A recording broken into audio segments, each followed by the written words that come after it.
Hello everyone, welcome back to Omegon 2. Hope you're all having a fantastic day. Today we're going to be responding to a video that was shared about on Twitter. Yes, of course, it's from a TikTok, originally posted by Wilder Patriot, who had said she doesn't have the time, energy or cash to enjoy her life outside of work. Viewed 13.7 million times on Twitter. Before we get to that though, I'm going to read a retweet and then another retweet. The first retweet comes from Matt Walsh blog. Honestly boggles my mind that so many people think 40 hours of work a week is a lot. That leaves you at least 5 or 6 waking hours a day during the week to yourself, and 2 full days on the weekend. How much more free time do you really think you should have? Retweeted by Muta, you have quite literally one of the easiest jobs on the planet. The F do you know about 40-hour work weeks or blue-collar jobs? That all should serve as suitable foreshadowing for what we're going to discuss now, because obviously there are many who are going to take a very rough stance,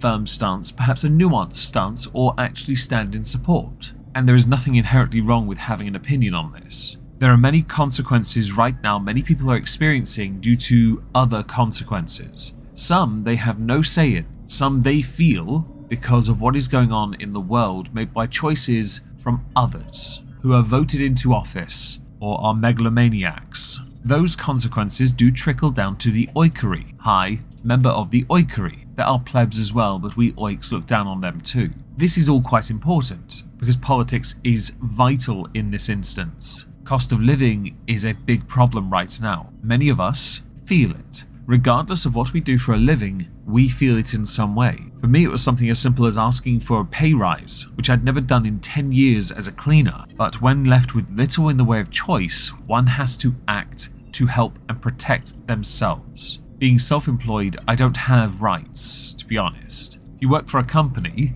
and you're on a salary, you are for the most part beholden to the company and the employment rights you have while working for that company, unless you are lucky enough to have a union on your side, in which case they are supposed to help you, but they don't a lot of the time either. Turns out they're in for themselves as well. It gets quite messy really, doesn't it? Perhaps I should play some of the video so we can get some context here.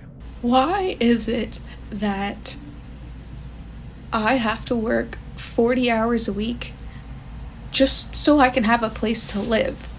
40 hours a week makes me $2,000 a month, and my rent is $1,660.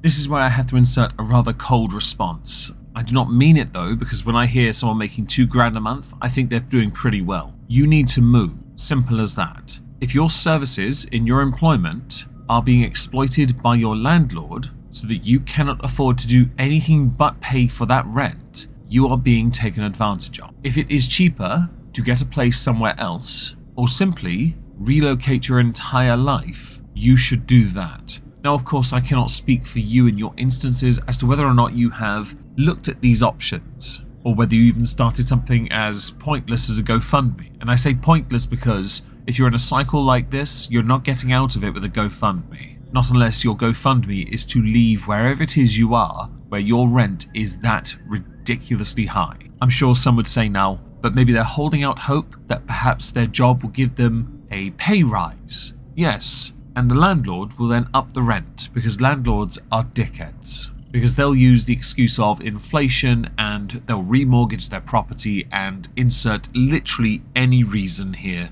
if you're pedantic enough. If you're making $2,000 a month, you're making good money. That's what I think. You make more than I do, but your rent is ridiculous. So I work 40 hours a week so I can have a 2-bedroom apartment and an extra $300 a month.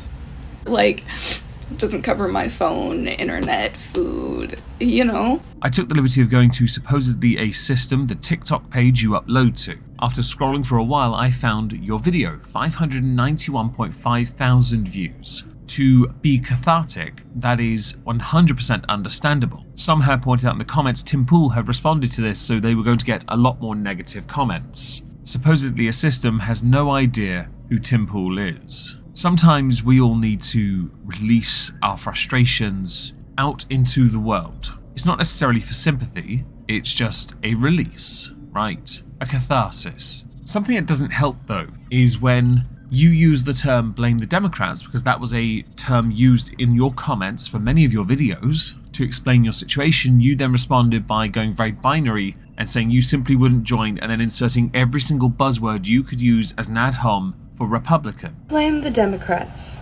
You know, even if for some reason the Democrats were to blame for my entire life situation, you still could not convince me to join a homophobic, transphobic, racist, sexist, everything-ist, horrible party group of people. Go f*** yourselves. You realize if enough voices gained any traction, there would be a third party, right? This doesn't help with sympathy. So not only do I not have any extra money, but just working makes me so exhausted that I don't have time either.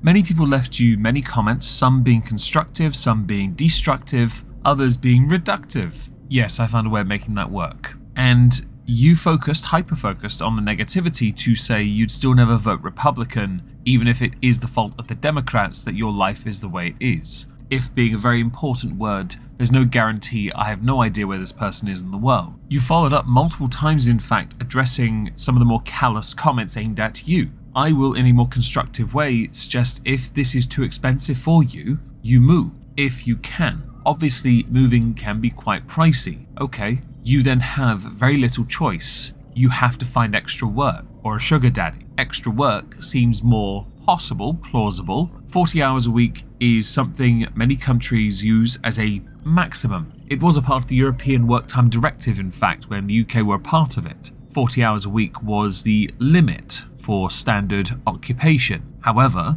some of us have to make extra sacrifices to get by. That sounds quite cold, but that is what one has to do if they want to live away from parents, for example. Unless the house is owned by your parents and they're the ones charging you the rent, in which case, learn the lesson, whatever it is they're trying to punish you for. Like, I get off work at 5:30, come home, and I'm just so tired. I'm so tired that, like, anything that I need to do outside of work, I then just push off to, like, the weekend. And I'm like, I'm just too tired to do this after work. I'll wait until Saturday. So then I end up with so much to do on the weekend that ends up having to be split into 2 days. So I have to do stuff on both Saturday and Sunday. Other comments you received, I'm not going to bother going through them because I have to sift through quite a lot of criticism to find them. I'm not doing that here. You can go look yourself though if you like. Pointed to the fact that this is something many have experienced for generations. So it's called adulting. As somebody that has had to go through similar problems in the past, I can tell you now this is quite irritatingly common. So we have to rely on alternatives to make things easier. Whether that be, as I mentioned earlier, extra work in some manner, a bit of freelancing perhaps. It does mean those chores that we put off end up getting pushed back. But that's the point of adulting, isn't it? Finding that balance to work around the fact that you basically live to work, to exist, and that's it. The only way you'll dig yourself out of this hole is to push on. As a segue, we're going to look at one of the responses, but I also want to highlight this is not really connected too much. In a lot of your content, you do some fantastic commentary on mental health awareness, DID especially. Very important stuff. That level of creativity could well benefit you if you considered exploring options with YouTube in the form of shorts and on Instagram as well, none of which are linked in your link tree. So am I right to assume that you don't use them? Being more present on alternative platforms could actually help you as well. It will also lead to additional criticism, I will admit. However, that is the consequence you get for being more present on social media regardless. 40 hours is nothing. I don't really care. I don't care if 40 hours is nothing. I don't care if you work more than that. That's... Honestly, it sucks to be you. I'm sorry that you have to do that. That doesn't mean that you should come shit on me because I don't want to do that. Currently, a number of nations are trying to reduce the working day week because they want to try and improve the productivity of the people but also protect those workers. This, as a subject, is quite a divisive one. 40 hours a week to me seems fairly reasonable, but depending on the occupation depends on how much you earn at the same time. How you handle that criticism is a marker of you as an individual, because you essentially pass it off, but also look down on those who work more. Some of us are workaholics and love to work. I'm one of those people. Get a roommate. Why? Because you pay $1,600 a month in rent for a 2-bedroom apartment, which tells literally everyone that your landlord has taken full advantage of the fact there are 2 bedrooms and has charged for 2 people. If your rent was only $800 a month for you, you'd have $800 more in the bank. The reason you are now about to provide as to why you wouldn't want to have a roommate shows just how self-destructive you want to be to yourself. Why, as a full-grown adult, should I have to have a roommate when I work a full-time job? Working a full-time job does not mean you're entitled to a 2-bedroom apartment. You now know this because the cost of living for that apartment alone is enough to erase what you earn. You may think that you should be allowed to have these privileges, but no, you aren't. Not unless you earn more. Until that day, you should take full advantage of having others there to help you so that you can in turn seek to improve your life. Right? Like, I'd be happy to live with roommates if it meant that I didn't have to work, but I still have to work all the time and then come home and not even have a house to myself.